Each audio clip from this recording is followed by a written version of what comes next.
Hello friends, कैसे हैं आप। इस चैनल को लाइक कीजिए, अपनों के साथ शेयर कीजिए और सब्सक्राइब कीजिए। तो आज हम बात करेंगे राहु महादशा के बारे में। तो सबसे पहले जानेंगे कि मेष लगन में राहु की महादशा, अंतर्दशा और प्रत्यंतर दशा का क्या इफेक्ट रहता है। राहु की महादशा 18 वर्षों की होती है। राहु को कलयुग का राजा कहा जाता है। सोशल मीडिया, इंटरनेट, ये सब राहु ही है। आप मेरा वीडियो देख रहे हैं, मुझे सुन रहे हैं, यह भी राहु के कारण ही संभव है। राहु एक छाया ग्रह है जो कि अस्तित्व में नहीं है और इसकी अपनी कोई राशि नहीं होती है, पर फिर भी इसका इतना इफेक्ट होता है कि यदि जातक की जन्म कुंडली में शुभ ग्रह बनकर बैठा है, शुभ स्थिति में मौजूद है, तो इतनी दौलत, शोहरत, मान सम्मान, पद प्रतिष्ठा देगा जिसकी जातक ने कभी कल्पना भी नहीं की होगी। और यदि अशुभ अवस्था में कुंडली में मौजूद है तो सब कुछ छीन लेगा। राहु किस ग्रह की राशि में बैठा है और किस ग्रह के साथ युति करके बैठा है, इसका प्रभाव जन्म कुंडली में बहुत पड़ता है। और जब राहु की महादशा आती है, इसी के कारण हमें पता चलता है आगे की पूरा 18 वर्ष कैसे जाएंगे। तो मेष लगन के स्वामी मंगल ग्रह होते हैं जो राहु के परम शत्रु हैं। तो मेष लगन में यदि राहु विराजमान है, लगन में ही अगर राहु विराजमान है, तो यह सर्प दोष का निर्माण करता है और इनकी दृष्टि जातक के 5th हाउस, 7th हाउस और 9th हाउस पर पड़ेगी। तो 5th हाउस जो संतान का भाव होता है, पर दृष्टि डालकर ये संतान को कष्ट देंगे। संतान का स्वास्थ्य खराब होगा, विद्या बाधित हो सकती है और कभी कभी जातक को संतान प्राप्ति में भी दिक्कत आती है। और 7th भाव है जो वह पार्टनर का होता है। लाइफ पार्टनर के साथ रिश्ते खराब होंगे, कलह की स्थिति बनी रहेगी, बहुत मनमुटाव रहेगा, कभी कभी तलाक की भी नौबत पैदा हो जाती है। और बिजनेस पार्टनर है, उसके साथ भी नहीं बनेगी, उसके साथ भी बहुत प्रॉब्लम होगी, बिजनेस भी बहुत डूब सकता है। तो इस तरह की स्थिति पैदा होगी कि बिजनेस पार्टनर और लाइफ पार्टनर के साथ में नहीं बनेगी। 9th भाव पर दृष्टि डालकर जातक के भाग्य को खराब करता है। मीन्स उसको जो भाग्य से मिलने वाली चीज़ें थी ना, वह उसको नहीं मिल पाती, उसे भाग्यहीन बना देती है। तो इस तरह की मतलब प्रॉब्लम जब मेष लगन में राहु मौजूद होते हैं तो देखी गई है। तो जब भी दशा स्टार्ट होगी ना, तो बिल्कुल भी अच्छे रिजल्ट नहीं देगी। जातक को शारीरिक, मानसिक कष्ट मिलेगा, ज़बरदस्त स्ट्रेस, डिप्रेशन, एंग्जाइटी, यह सब जातक को प्रॉब्लम होगी। जातक की समाज में मान प्रतिष्ठा खराब हो जाएगी, अपयश मिलेगा। तो मेष लगन में अगर राहु बैठे हुए हैं तो बिल्कुल भी अच्छे रिजल्ट नहीं देते हैं। हाँ, ये है कि 18 वर्ष की दशा, महादशा चलती है और प्रत्यंतर दशा भी अगर देखा जाए तो 3-3.5 वर्ष की आती है। तो ऐसा नहीं है कि पूरे 18 साल ही खराब जाएंगे। जब राहु के मित्र ग्रहों की दशा अंतर्दशा आएगी ना, तो अच्छे रिजल्ट देखने को मिल सकते हैं। लेकिन ज़्यादातर यही कहा जाता है कि राहु अगर लगन में बैठा हुआ है, वो भी मेष लगन के अंदर, तो बुरे परिणाम ही ज़्यादातर देखने को मिलते हैं। अब बात करते हैं कि मेष लगन में अगर राहु 2nd भाव में मौजूद है, यानी वृषभ राशि में स्थित है, तो जिसका स्वामी ग्रह होते हैं शुक्र। तो राहु के शुक्र के साथ में ना मित्रता का संबंध है, उसके राहु के शुक्र परम मित्र होते हैं। तो यदि आपकी कुंडली के अंदर शुक्र है ना, शुभ स्थिति में बैठे हैं और अच्छे भाव के अंदर बैठे हुए हैं ना, तो यह बहुत ही अच्छे रिजल्ट राहु की महादशा में आपको देखने को मिलेंगे। जातक को ज़बरदस्त धन लाभ होगा और वह बचत भी करेगा। फैमिली से भी उसको बहुत सपोर्ट मिलेगा, प्यार, लाभ मिलेगा और फैमिली लाइफ भी उसकी बहुत अच्छी रहती है। कुटुंब सुख भी, कुटुंब लाभ भी उसको प्राप्त होता है। और 2nd भाव है ना, वाणी का भी होता है। तो जातक की वाणी इतनी प्रभावशाली हो जाएगी जिससे कि सब लोग है ना उससे बहुत इम्प्रेस होंगे। वाणी के द्वारा वह जो भी बिजनेस करेगा ना, उसमें उसको बहुत सफलता प्राप्त होगी। या जॉब भी करेगा ना, तो वो मतलब अपनी वाणी से, अपने इतने विचारों से, इतना वह अपनी लीडरशिप क्वालिटी से इतना प्रभावित कर लेगा ना कि उसको जॉब में भी बहुत सफलता प्राप्त होगी। तो अगर 2nd हाउस में राहु अपने आपके शुभ ग्रह बनकर बैठे हैं तो आपकी महादशा बहुत अच्छी जाने वाली है। अब बात करते हैं कि अगर राहु 3rd भाव में यानी मिथुन राशि में बैठे हों तो कैसे रिजल्ट देंगे। तो यहाँ राहु है ना उच्च के हो जाते हैं। मिथुन राशि राहु की उच्च राशि कही जाती है। और यदि मिथुन लगन के स्वामी बुध की स्थिति अच्छी है तो राहु की दशा बहुत अधिक परिश्रम और मेहनत करा के ना ज़बरदस्त सफलता ज़बरदस्त लाभ और बहुत अत्यधिक ऊंचाइयों पे जातक को पहुंचा देती है, क्योंकि राहु का बुध के साथ में अच्छा रिलेशन होता है। और जातक की ना मान प्रतिष्ठा बढ़ती है, वह धनवान बनता है, एक धनी मानी व्यक्ति के रूप में समाज में जाना जाता है। राजनीति में भी उसको ज़बरदस्त सफलता मिलती है। अपने अत्यधिक मेहनत लगन से ना अपनी किस्मत बदलने की ताकत जातक रखता है। तो मेष लगन की कुंडली के अंदर अगर राहु 3rd भाव में बैठा है, मिथुन राशि में बैठा है, तो बहुत ही शानदार रिजल्ट देखे गए हैं। यदि मेष लगन में राहु 4th हाउस में बैठा है, मतलब कर्क राशि में मौजूद है, वहाँ पर बैठा हुआ है, तो वह उसकी शत्रु राशि हो जाएगी। तो वहाँ पर वह बिल्कुल भी अच्छा परिणाम नहीं मिलेगा।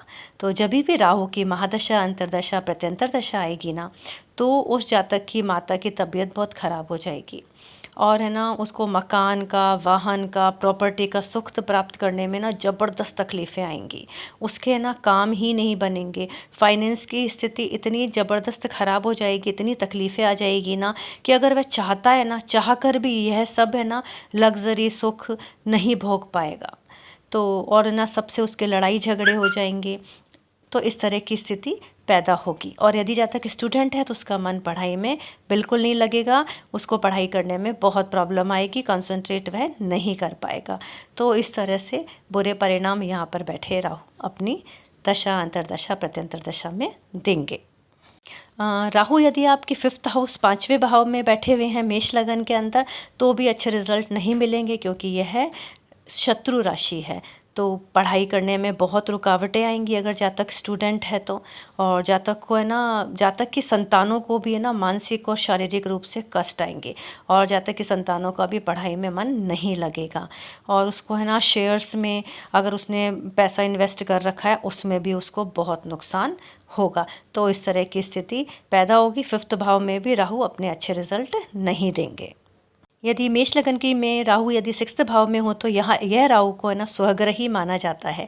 जातक शत्रुओं पर विजय प्राप्त करता है, उसको है ना कोई बीमारी नहीं होती, वह रोग मुक्त हो जाता है, बहुत हेल्दी, तंदुरुस्त, स्वस्थ रहता है। और यदि वह पॉलिटिक्स में है ना, तो भी वह ज़बरदस्त सफलता प्राप्त करता है, उसका मान सम्मान में बहुत वृद्धि होती है, वो बहुत यश कीर्ति प्राप्त करता है, और चारों तरफ ना उसकी ख्याति फैल जाती है। तो राजनीति में वह कोई बहुत बड़ा पद भी प्राप्त कर सकता है।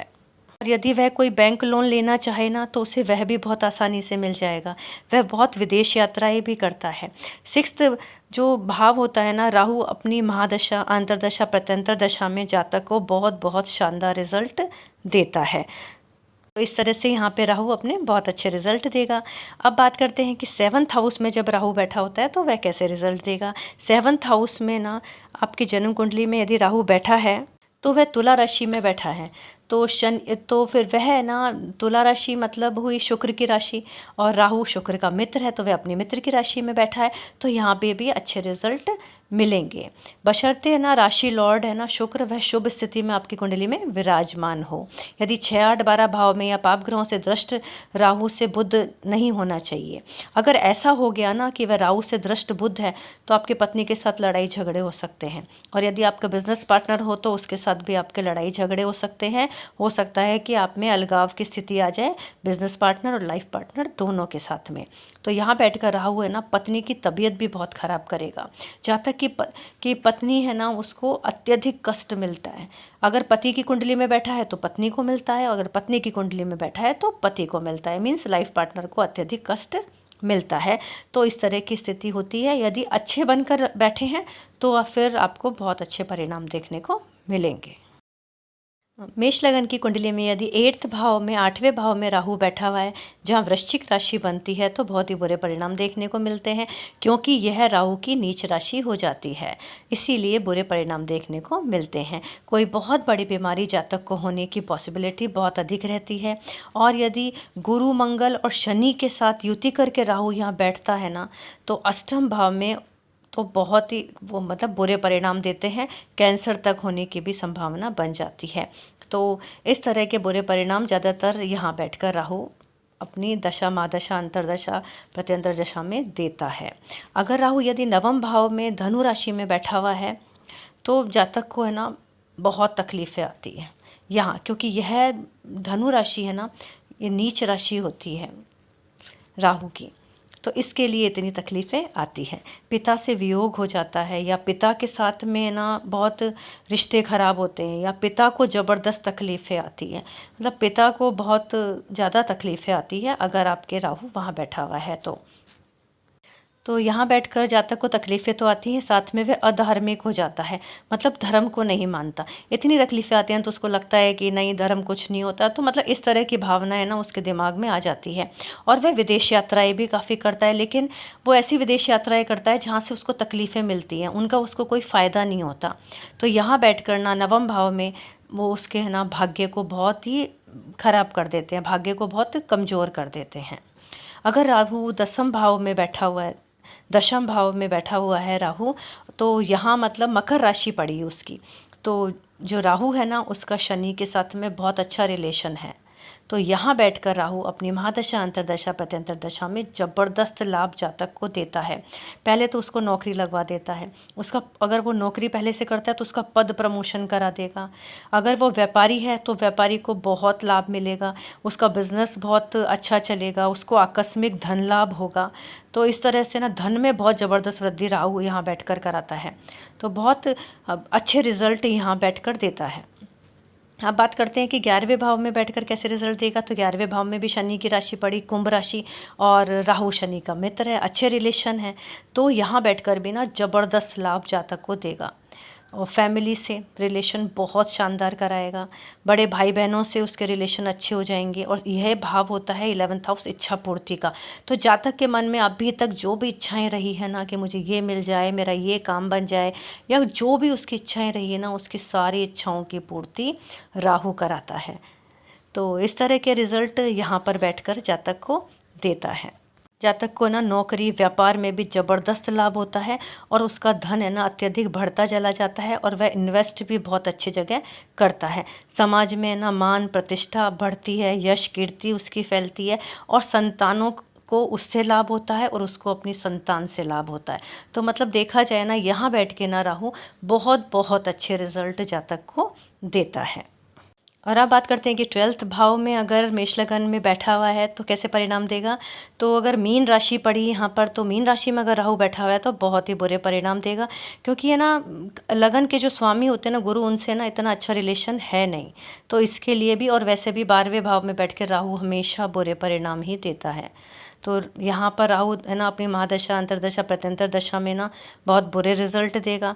मानसिक परेशानियाँ रहेगी, जातक को नींद नहीं आएगी, कोर्ट कचहरी के मामलों में वह फंस जाएगा, और उसके है ना बहुत हॉस्पिटल पे भी खर्चे होंगे, बहुत ज़्यादा उसको हॉस्पिटल जाना पड़ सकता है। धन का बहुत नुकसान होगा, कमाई नहीं होगी, बहुत ऋण लेगा जातक, ऋण लेकर अपना घर का खर्चा चलाएगा, या अपनी जो बीमारी हुई है उन पे भी उसका ऋण लेकर ही शायद वो भुगतान कर पाएगा। तो इस तरह के ना बहुत बुरे परिणाम जातक के की स्थिति आते हैं जीवन के अंदर, और बहुत बुरे परिणाम देखने में मिलते हैं।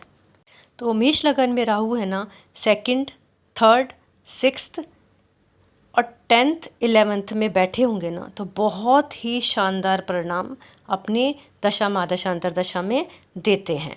और राहु की महादशा जब भी जातक की आती है ना, उसके मित्र ग्रहों की दशा अंतरदशा आएगी ना, तो अच्छे रिजल्ट देखने को बहुत ज़्यादा मिलेंगे। तो और यदि उसके मारक ग्रहों की दशा अंतरदशा आएगी तो बहुत बुरे परिणाम देखने को मिलेंगे। तो राहु अगर मेष लगन में शुभ ग्रह बनकर बैठा है ना, तो जातक को बहुत बहुत सफलता, बहुत ही अच्छे शानदार रिजल्ट देता है। और सोशल मीडिया से रिलेटेड जो भी काम करते हैं ना, या इंटरनेट से रिलेटेड जो भी काम करते हैं, वह उनको भी जब राहु की महादशा, अंतरदशा, प्रत्यंतर दशा आती है ना, तो बहुत ज़बरदस्त लाभ मिलते हैं। तो अगर राहु आपकी कुंडली में शुभ ग्रह बनकर बैठे हैं तो बहुत अच्छा है, आपको बहुत अच्छे रिजल्ट मिलेंगे। पर अगर अशुभ ग्रह बनकर बैठे हैं तो कुछ आप उपाय कर सकते हैं, वह उपाय कर कर भी आप 50% तो अच्छे रिजल्ट प्राप्त कर सकते हैं। तो उपाय इस तरह से हैं कि सबसे पहले बोलूँगी महादेव की शरण में चले जाएं, शिव जी भगवान की पूजा करें। यदि आपके घर के पास में कोई मंदिर है तो डेली शिव मंदिर जाएं, शिव जी को जल चढ़ाएं, कच्चा दूध, हो सके तो कच्चा दूध डेली चढ़ा दें, सफ़ेद पुष्प और चीनी चढ़ाएं। अगर डेली ना जा सके ना तो मंडे और सैटरडे तो आप ज़रूर जाएं। यदि आप पे राहु की महादशा, अंतर्दशा, प्रत्यंतरदशा चल रही है तो प्लीज़ आप मंडे और सैटरडे शिवलिंग पर जाकर जल जरूर चढ़ाएं। सोमवार का व्रत करें, ओम नमः शिवाय मंत्रों का जाप करें, राहु के मंत्रों का जाप करें, मांस मदिरा का सेवन ना करें, अंडे ना खाएं और आध्यात्मिक बनिए, धर्म के अंदर लीन हो जाइए। और एक चीज़ और देखिए कि आपकी कुंडली में चंद्रमा की स्थिति कैसी है। अगर चंद्रमा की स्थिति बलवान है ना तो भी राहु की है ना महादशा कितनी भी खराब हो, आपको ना बहुत राहत मिल जाएगी। अगर चंद्रमा की स्थिति खराब है ना तो चंद्रमा को अपने स्ट्रॉन्ग करिए। और चंद्रमा को आप स्ट्रॉन्ग कर सकते हैं, चांदी के गिलास में पानी पीजिए, चांदी का चौकोर टुकड़ा अपने पर्स में रखिए हमेशा। तो और दीवारों पर सफ़ेद रंग करवाइए। घर में है ना चावल कभी ख़त्म ना होने दें। 15-20 किलो चावल हमेशा अपने घर में रखें ही, जब भी राहु की महादशा स्टार्ट हो जाए। मोर पंख अपने पास के अंदर रखें। और रविवार वाले दिन गुड़ और गेहूं का भी दान कर सकते हैं। आप है ना अपनी छत को हमेशा साफ़ रखें। और अगर हो सके तो वीक में 1 या 2 बार किचन में बैठकर खाना खाएं। अगर नहीं है तो अगर रोज़ खा सकते हैं तो बहुत ही अच्छा होगा ये तो।